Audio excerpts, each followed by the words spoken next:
পশ্চিমবঙ্গের বিগত কয়েক বছরের নারী নির্যাতন, শ্লীলতাহানি যে জমা পড়েছে, পুলিশের কাছে যে পরিসংখ্যান আছে সেটা কিন্তু মারাত্মক। আমাদের দেশ মাতৃকেন্দ্রিক দেশ, আমরা ভারতকে ভারত মাতা বলি।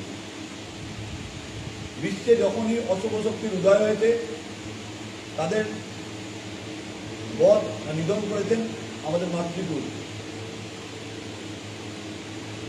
আজকে আমাদের অন্ন দিচ্ছেন কে? অন্নপূর্ণা। আমাদের শিক্ষা দিচ্ছেন কে? সরস্বতী।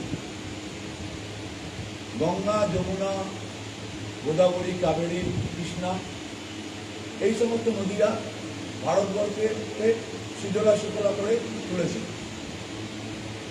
সেই মাতৃকেন্দ্রিক দেশে মায়েদের সুরক্ষা পশ্চিমবঙ্গে নেই। বিগত দিনে বলা হয়েছে যে রাত্রির 8টার পর আর বেরোনোর জন্য বিধান দেওয়া হয়েছে, সুরক্ষা দিতে পারবো না, তাই আপনি রাত্রি 8টার পর বেরোবেন না। আজকে দিনে মাতৃশক্তি সমান তালে সমভাবে কাজ করে চলেছে সর্বক্ষেত্রে। কি কৃষিক্ষেত্র, কি শিক্ষাক্ষেত্র, কি শিল্পক্ষেত্র, মহাকাশ, বিজ্ঞান, যে কোনো জায়গাতেই দেখুন না কেন, এবং যুদ্ধক্ষেত্র পর্যন্ত সব জায়গায় মাতৃশক্তির যোগদান সারা বিশ্বে একটা গুরুত্বপূর্ণ। সেই জায়গায় দাঁড়িয়ে আগামী দিনে বিজেপি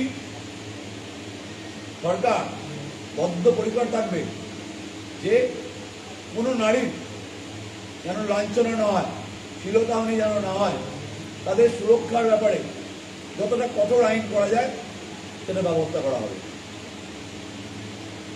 আপনারা বলছেন যে টাটা সেক্ষেত্রে সিঙ্গুরে যে শিল্প সেক্ষেত্রে টাটা চলে গেছে, তা আপনারা ক্ষমতায় আসলে কি টাটা আবার ফিরে আসবে সিঙ্গুরে? শিল্প হবে, টাটার জায়গায় তো টেসলা আসতে পারে। শিল্প হবে, এটা একদম অঙ্গীকারবদ্ধ। শিল্প হবে, কর্মসংস্থান হবে। 50,000 কর্মসংস্থান 2 বছরের মধ্যে তৈরি করা হবে বিজেপি সরকার আসার পর সিঙ্গুরে।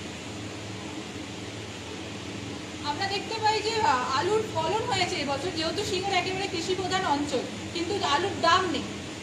সেক্ষেত্রে কৃষি অর্থের জন্য কি নতুন কোনো ভাবনা আছে আপনাদের তরফ থেকে?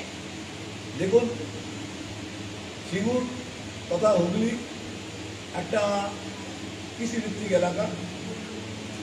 সেখানে আলু আর ধান দুটো প্রধান অর্থকরী ফসল।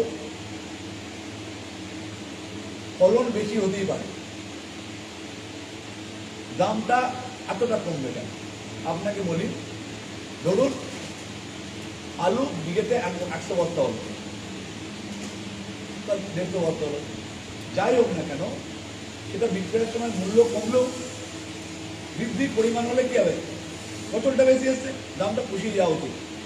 কিন্তু দামটা এতটাই নিচে নেমে গেছে যে ক্ষেত্রে কৃষকদের প্রচুর লস হচ্ছে, ঋণগ্রস্ত হয়ে পড়ছে এবং তাদের জমি জায়গা বিক্রি থেকে বন্ধ সমস্ত ব্যবস্থা চলছে।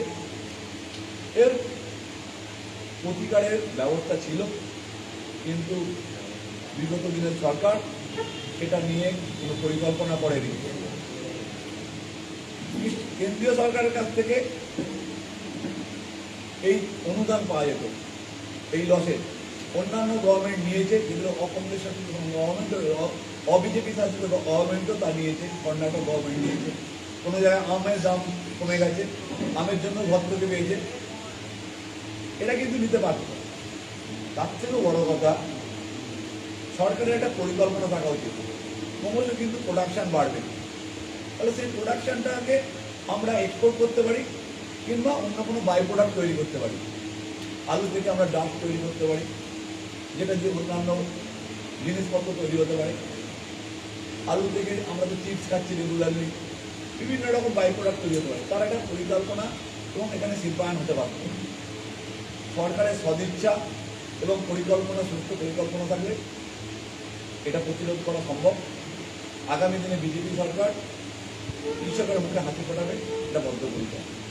একটা প্রশ্ন রাখবো, আপনি পেশায় একজন চিকিৎসক, সেক্ষেত্রে আমরা দেখতে পাই সিঙ্গুরের যে স্বাস্থ্য কেন্দ্রগুলি আছে একেবারে বেহাল অবস্থা। সেক্ষেত্রে কি সাধারণ সিঙ্গুরবাসীর জন্য কি কোনো নতুন কোনো সুস্বাস্থ্যের অঙ্গীকার করবেন?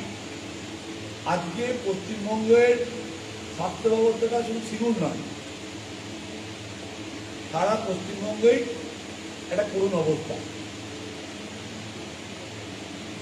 আপনারা দেখেছেন অলরেডি বিজেপি তার ইস্তাহারে নর্থ বেঙ্গলে এইমসের পরিকল্পনা করেছে। কল্যাণীতে একটি এইমস আছে, থাকা সত্ত্বেও নর্থ বেঙ্গলে একটি এইমসের পরিকল্পনা করেছে। আজকের দিনে প্রত্যেকটা জায়গায় একটা বড় সুপার স্পেশালিটি হসপিটাল থাকা দরকার। সিঙ্গুরের জন্য তো অবশ্যই প্রয়োজন। সিঙ্গুরের সাধারণ মানুষরা অসুস্থ হয়ে পড়লে তাদের কলকাতার অভিমুখে রেফার করা হয়। গ্রামের নিম্নবিত্ত মধ্যবিত্ত পরিবার মেডিকেল কলেজের দোরগোড়ায় গিয়ে প্রত্যাখ্যাত হয়ে বিভিন্ন হসপিটালে ঘুরে বেড়াচ্ছে। আমি চিকিৎসক এবং সিঙ্গুর অধিবাসী। আমরা সরকারে আসার পর সিঙ্গুরে একটি সুপার স্পেশালিটি হসপিটাল বানাবো। এটা হচ্ছে tertiary level of hospital. Tertiary level of hospital মানে সেখান থেকে আর রেফার করা যাবে না কোনো জায়গায়। এরকম একটি হসপিটাল আমরা 2 বছরের মধ্যে পূর্ণাঙ্গ রূপে সিঙ্গুরে কাজ করবে, এরকম একটা হসপিটাল তৈরি করব। শুধু সিঙ্গুরে এই হসপিটালটা তৈরি করবো না, সিঙ্গুরে বড়া, বাজিমেলিয়া বিভিন্ন হসপিটালগুলো রয়েছে, যেগুলো বেগমপুর যে স্বাস্থ্যকেন্দ্রগুলো রয়েছে সেগুলো শুধু বিল্ডিংই রয়েছে, পরিষেবা নেই। মানুষের যদি ছোটোখাটো কোনো কিছু হয়, এমার্জেন্সি ভিতরে চিকিৎসা তো হয়ই না, তাদের সিঙ্গুর যেতে হয়, সিঙ্গুর থেকে রেফার টু কলকাতা বা আদার হসপিটাল। আমরা এই পরিকাঠামোর পূর্ণ পরিবর্তন করি। এর সঙ্গে সঙ্গে আর একটা গুরুত্বপূর্ণ বিষয় হচ্ছে এমার্জেন্সি মেডিসিনের সমস্ত ব্যবস্থা কিন্তু হসপিটালে রাখবে। কারণ যখন একটা অসুস্থ মানুষ অসুস্থ হওয়ায় হসপিটালে প্রথম অবস্থায় আসে, সে অনেক সময় টাকা পয়সা নিয়ে আসতে পারে না। কিন্তু এখন পশ্চিমবঙ্গের যে কোনো হসপিটালে যান, এমার্জেন্সি ওষুধের কিন্তু তাকে কিনতে হচ্ছে, সেই ওষুধের কিন্তু ব্যবস্থা থাকবে। এবং যে সমস্ত ডাক্তার এবং স্বাস্থ্যকর্মী হসপিটালে কাজ করবে, তাদের মানবিক দিকটাও দেখার জন্য আমরা বিশেষভাবে নজর দেব। হসপিটালে যায় যখন মানুষ বিপদগ্রস্ত হয়ে যায়, সবচেয়ে খারাপ অবস্থা হচ্ছে যখন একটা অসুস্থ মানুষকে নিয়ে একটা মানুষ হসপিটালে যায়, তখন তার উৎকণ্ঠা সাধারণ মানুষ যাদের হয়েছে তারা উপলব্ধি করতে পারবে। কিন্তু স্বাস্থ্যকেন্দ্রে কর্মরত লোকেদের ক্ষেত্রে অনেক সময় তারা অনুভব করতে পারে না। আগামী দিনে স্বাস্থ্যের আমূল পরিবর্তন করতে চাইলে স্বাস্থ্যকেন্দ্রের কর্তব্যরত চিকিৎসক এবং স্টাফদের একটা মানবিক দিক তুলে ধরার জন্য যেটা করা উচিত, সেটা কিন্তু আগামী দিনে আমরা সরকারে এসে এটা করব। চিকিৎসা কেন্দ্র শুধু চিকিৎসা নয়, মানবিকতার কেন্দ্র হয়ে উঠবে আগামী দিনে। আরেকটি প্রশ্ন রাখবো, আমরা দেখছি বর্তমান সরকার লক্ষ্মী ভান্ডার দিচ্ছে, সেক্ষেত্রে আপনারা প্রতিশ্রুতি দিচ্ছেন যে মাতৃশক্তি ভরসা কার্ড আপনারা তুলে দিচ্ছেন, 3000 টাকা করে দেবেন, সে বিষয়ে কি বলবেন? দেখুন, মাতৃশক্তির কল্যাণের জন্য বা উন্নয়নের জন্য মাতৃশক্তিকে সামনে আনতে গেলে অনেক কিছু করতে হয়। শুধু আমরা এই 3000 টাকা দিয়ে থেমে নেই। আমরা কিন্তু বলেছি যে আগামী দিনে মাতৃশক্তিকে গর্ভাবস্থায় তাদের 21,000 টাকা করে একটা অনুদান বা পাবেন, এবং মায়েরা যখন সরকারি বাসে চাপবেন তখন তাদের কোনো মূল্য দিতে হবে না। তার থেকেও বড় কথা, সমাজকে যদি এগিয়ে নিয়ে যেতে হয় তাহলে মাতৃশক্তিকে নিয়ে এগোতে হবে। তার জন্যে বিজেপি ইশতেহারে 33% সরকারি চাকরিতে মাতৃশক্তির সংরক্ষণ রাখা হয়েছে। অতএব সমাজকে এগোতে যেতে গেলে সবাইকে একসঙ্গে এগোতে হবে। তার জন্য যেটুকু করা দরকার। বিগত দিনের সরকার এগুলো চিন্তা ভাবনা করেনি। আগামী দিনে আমরা মাতৃশক্তিকে স্বনির্ভর করার জন্য যেটা করা উচিত সেটার পরিকল্পনা করেছি। শুধু ৩,০০০ টাকা নয়, সরকারি চাকরির ক্ষেত্র কিংবা অন্য অন্য যেখানে ক্ষেত্রে যেটা করা উচিত সেটা করা উচিত। এবং আরেকটা জিনিস দেখেছেন আপনারা, মায়েদের কিছু বিশেষ রোগ হয়, ক্যান্সার জাতীয় রোগ হয়, এটা শুধু মায়েদেরই হয়। তার যে প্রতিষেধক রয়েছে তা কিন্তু প্রত্যেকটা হসপিটাল থেকে যাতে মায়েরা পায় বিনামূল্যে, তার ব্যবস্থা কিন্তু আগামী দিনে বিজেপি সরকার করবে। মাতৃশক্তিকে এগিয়ে নেওয়ার জন্য যা করা দরকার সেটা করতে আমরা বদ্ধপরিকর। মমতা বন্দ্যোপাধ্যায় যে বলছেন যে তার কার্ডেতে নাকি কাজ হচ্ছে, আপনাদের এই কার্ডে কি সেইটা কাজ করে? মুখ্যমন্ত্রী তো অনেক কিছু বলছেন। বিগত দিনে বিজেপি যে সংকল্প করে সেটা বাস্তবায়ন করে দেখায়। উড়িষ্যাতে আপনারা দেখেছেন, আপনারা মধ্যপ্রদেশেও দেখেছেন, ভোটের আগে যে ইস্তাহার, ভোটের আগে যে সংকল্প করা হয়েছে সেটা কিন্তু পূর্ণ বাস্তবায়ন রূপায়ণ করেছে। আপনারা ৩ বছর বিলম্ব দেখেছেন, যা কথা দিয়েছেন তাই করেছেন। জনহিতে, মানব কল্যাণে, মাতৃশক্তি উন্নয়নে, যুবশক্তিকে কর্মক্ষম করার জন্য যে সমস্ত উদ্যোগ, যে সমস্ত পরিকল্পনা এই সংকল্পপত্রে রয়েছে তার পূর্ণ বাস্তবায়ন বিজেপি সরকার করতে বদ্ধপরিকর।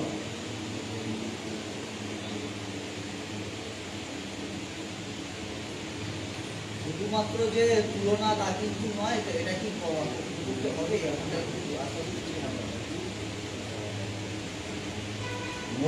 আমাদের যশস্বী প্রধানমন্ত্রীর প্রত্যেকটা বাণী বাস্তবায়ন করে দেখিয়েছেন। সারা বিশ্বে তিনি একজন বন্দিত নেতা, তিনি যা বলেন তা করে দেখান। এখানেও তার বাস্তব রূপায়ণ দেখবেন। এটা কবে থেকে শুরু করবেন আমাদের এই প্রকল্পটা যেটা করছেন? বিজেপি 4 মে সরকারে আসার পর জুন মাস থেকে এটা কার্যকরী হবে।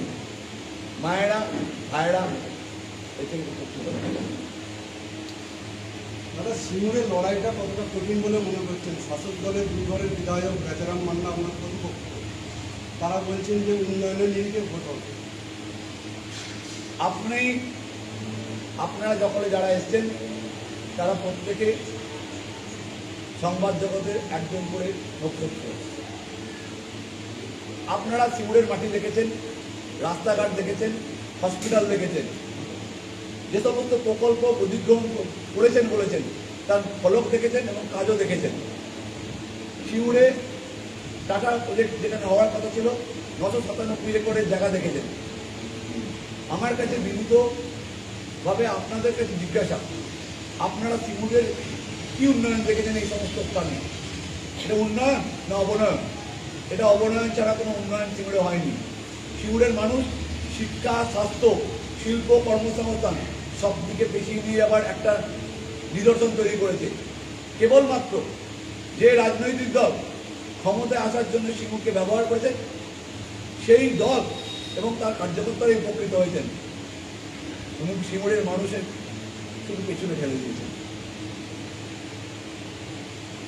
প্রশ্ন রাখবো, শিক্ষা ব্যবস্থাকে উন্নত করার জন্য কোনো কি অভিনব প্রকল্প আপনারা রাখছেন? শিক্ষা ব্যবস্থা, কারণ অনেক ক্ষেত্রে এখন যেহেতু ইংরেজি মাধ্যম, ইংরেজি ব্যবস্থার জন্য খুব দরকার, সেই শিক্ষা ব্যবস্থা সরকারি স্কুলগুলিতে নেই। আগামী দিনে আমি একজন চিকিৎসক, আমি গ্রামে স্কুল থেকে পড়াশোনা করেছি, প্রত্যেকটাই বাংলা মিডিয়াম থেকে। এই জায়গায় দাঁড়িয়ে বর্তমানে যে সমস্ত প্রাইমারি স্কুল বা উচ্চ মাধ্যমিক স্কুল রয়েছে আছে তাদের ছাত্র সংখ্যা কমে যাচ্ছে। এটা আপনি ঠিকই বলেছেন। কেন কমছে? কারণ মাস্টারমশাইরা খারাপ, গভর্নমেন্টের কোনো সদিচ্ছা নেই। শিক্ষা হচ্ছে জাতির মেরুদণ্ড। বিগত দিনের সরকার 15 বছরে এই মেরুদণ্ডটা ভেঙে দেওয়ার চেষ্টা করেছে। জাতির মেরুদণ্ড ভেঙে গেলে পরনির্ভর হয়ে পড়বে, ঠেকনা লাগবে।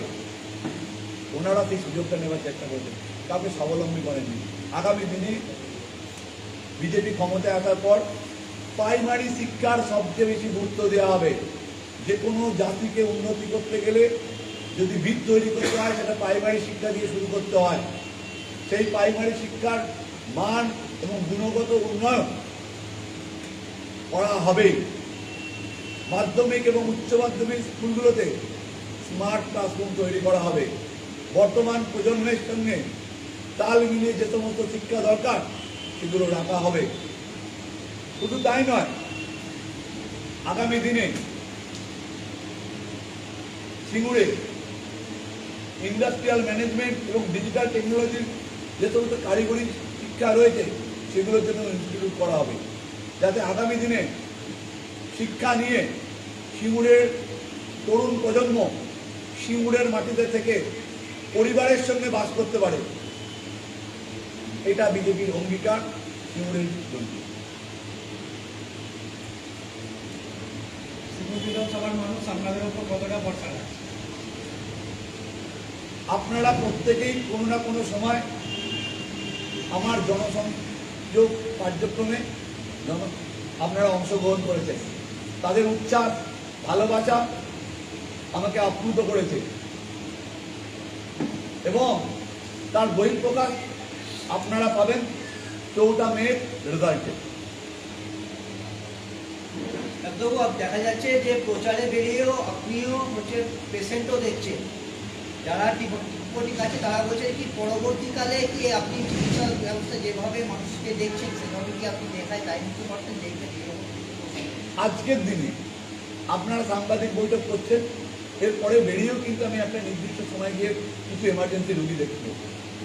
আমি প্রত্যহ আমার নির্বাচনী প্রচার ছাড়ার পর প্রত্যেক দিনই নির্দিষ্ট সময়ে আমি এমার্জেন্সি পেশেন্ট দেখি।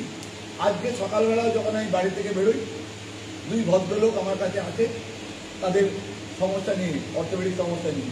আমি কিন্তু তাদের দেখে এসেছি, দুপুরেও দেখবো, রাতেও দেখবো ফিরে। দেখুন, প্রত্যেক বাবা মাই স্বপ্ন দেখে যে আগামী দিনে আমার ছেলে ডাক্তার হোক, ইঞ্জিনিয়ার হোক। আমিও নিম্ন মধ্যবিত্ত বাড়ির সন্তান। আমরাও কিন্তু মেধার জোরে আজকে চিকিৎসক হয়ে এসেছি একটা গভর্নমেন্ট মেডিকেল কলেজ আরজিকর থেকে পড়ে, এবং পরবর্তীকালে ডিপ্লোমা ইন অর্থোপেডিক্স করি আরজিকর থেকে। আমি কিন্তু সেই সময় কলকাতায় প্র্যাকটিস করতাম, শুরু করেছিলাম। বাইরে যাওয়ারও কিন্তু অপরচুনিটি ছিল। আমরা সেটা না গিয়ে পাস করার পর প্রথম দিন থেকে কিন্তু আমি সিঙ্গুরে থেকেছি, 24 ঘন্টা পরিষেবা দিয়েছি। কোনো ব্যক্তি বলতে পারবে না রাত 12টার সময় আমার পা ভেঙেছে, ডাক্তারবাবু আমাকে ফিরিয়ে দিতে পারি জলগড়া থেকে। ভোর 3টের সময় আমার কোনো ছেলের হাত খুলে গেছে, ডিসলোকেশন হয়েছে, আমি ফিরিয়ে দিয়েছি। আগে আমি মানুষ, তারপর চিকিৎসক। আর আমি রাজনীতি এসেছি সেবা উদ্দেশ্য নিয়ে। অতএব এই জায়গা থেকে ফিরে যাবার কোনো জায়গা নেই। আমি আগামী দিনে চিকিৎসা ব্যবস্থা বা চিকিৎসা পরিষেবার সঙ্গে সম্পূর্ণ যুক্ত থেকে সামাজিক এবং রাজনৈতিক কাজকর্মে চালিয়ে যাব।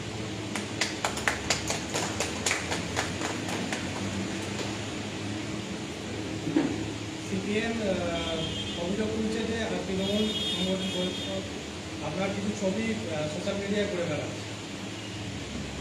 দেখুন, একটা নদী যখন চলে বিভিন্ন জায়গায় থামে। আমরা যখন বিগত দিনে 34 বছরের বামপন্থী সরকারের শাসন দেখেছি, তখন আমরা কি করেছি? এই শক্তিকে সরানোর প্রয়োজনে মানুষ যে শক্তি ওকে সরাতে পারবে তার সঙ্গে ছিলাম। কিন্তু পরবর্তীকালে সেই শক্তির ক্ষমতায় থাকার পর কি কাজকর্ম করেছেন সেটা আপনারা দেখেছেন। এবং সবচেয়ে বড় কথা হচ্ছে জনতা জনার্দন তার রায় পরিবর্তন করে। যে লোকটি আগে একটি নির্দিষ্ট দলকে ভোট দিত, সেই লোক পরবর্তীকালে তাকে অ্যাসেসমেন্ট করার পর কিন্তু অন্য দলে ভোট দেয়। বিগত দিনে যে যতই ছবি বার করুক, আমি কোনো দল থেকে বা কোনো জায়গা থেকে ব্যক্তিগতভাবে উপকৃত হয়েছি কিনা সেটা দেখে নেবেন। সমাজে কাজ করার জন্য মাধ্যম হিসেবে আমি কাজ করেছি, কিন্তু ব্যক্তিগত কোনো রকমভাবে বা ব্যক্তিগত কোনো কারণ দেখি কোনো কাজ করিনি। আজকের দিনে দাঁড়িয়ে রাষ্ট্রহিত বলে একটি শব্দ রয়েছে। রাষ্ট্রহিতে কাজ করতে গেলে আমাদের অবশ্যই এই রাষ্ট্রবাদী দল বিজেপির সঙ্গে থাকা উচিত। আমি বিজেপিতে আসার আগে কিন্তু আমি একটি সামাজিক সংগঠনে কাজ করে এসেছি। তখন কিন্তু আমি রাজনীতি করতে আসিনি সম্পূর্ণভাবে। আমি একটি সামাজিক সংগঠনে কাজ করেছি, যেটা রাষ্ট্রহিতে কাজ করে। সেটি পৃথিবীর বৃহত্তম সামাজিক সংগঠন,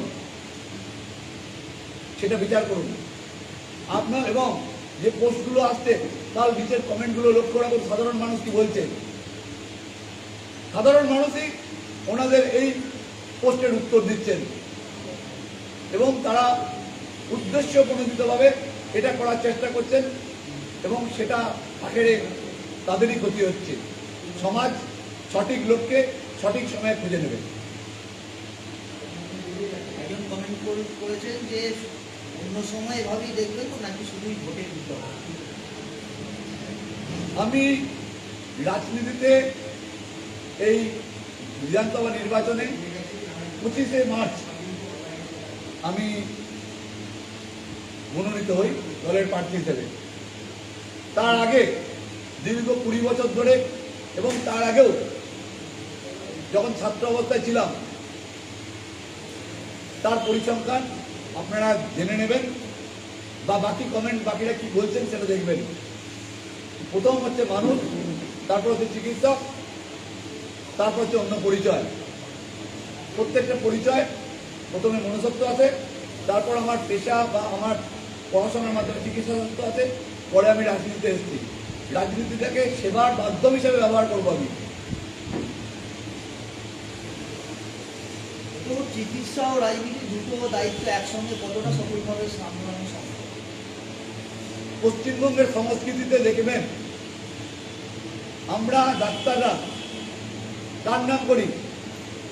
পশ্চিমবঙ্গে যখন কোনো ডাক্তারের নাম ওঠে, যে রাজনীতি ছিল তার নাম কি? ডাক্তার বিধানচন্দ্র রায়। আমি অত ওনার মতো বড় মাপের মানুষ নই। আমি চেষ্টা করবো ক্ষুদ্রাতি ক্ষুদ্র পিপিলিকার মতো হয়ে উনি যা করেছেন তার কিয়দাংশ যেন করতে পারি সমাজের জন্য।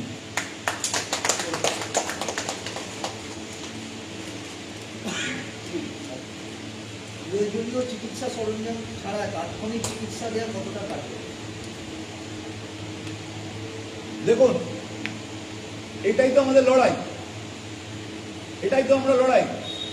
আপনাকে একটা হাঁড়ি কড়াই আর উনুন দিয়ে দেওয়া হলো, রাঁধুনি দিয়ে দেওয়া হলো, আপনাকে না দেওয়া হলো তেল, না দেওয়া হলো সবজি, না দেওয়া হলো অন্য অনুকরণ নুন, আপনি রান্না করতে পারবেন? সেটাই সেরকমই অবস্থা পশ্চিমবঙ্গের চিকিৎসা করতে পারে। শুধু একটা বিল্ডিং তৈরি করে দেওয়া আছে শুধু লোকের আইওয়াসের জন্য, বাকিটা কিছু নেই। আমরা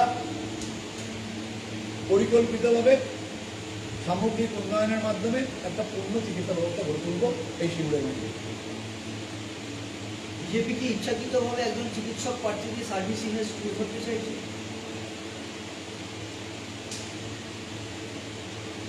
আমি এর সঠিক মূল্যায়ন যারা আমাকে এই নির্বাচনে দাঁড়ানোর জন্য ঠিক করেছেন, মনোনীত করেছেন, তারা এর সঠিক উত্তর দিতে পারবেন। আমি কিন্তু আমার যেটা ব্যক্তিগত মনে হয়েছে, আপনারা সিঙ্গুর তথা অন্যান্য জায়গার যে সমস্ত